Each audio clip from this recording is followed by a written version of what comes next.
L'amertume est un sentiment que nous avons tous ressenti à un moment de notre vie. Cela peut être le résultat d'une déception, une trahison, une injustice ou toute autre expérience négative qui nous a causé du tort, douleur émotionnelle.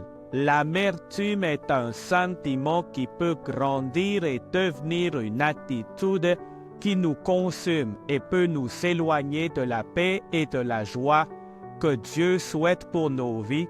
L'amertume peut nous empêcher de ressentir la grâce de Dieu et peut également contaminer nos relations et notre témoignage comme êtres humains.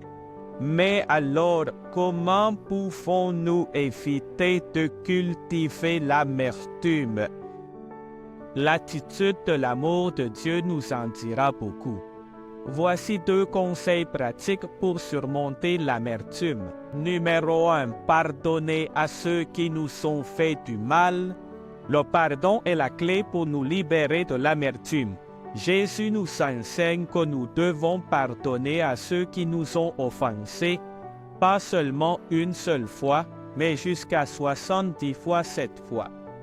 Pardonner ne signifie pas minimiser la gravité de l'offense ni nier la douleur que nous avons ressentie, sinon nous libérer du fardeau émotionnel qui nous empêche d'expérimenter la paix de Dieu. Le 2e conseil, concentrons-nous sur les bénédictions de Dieu au lieu de nous concentrer sur ce qui nous a causé de la douleur.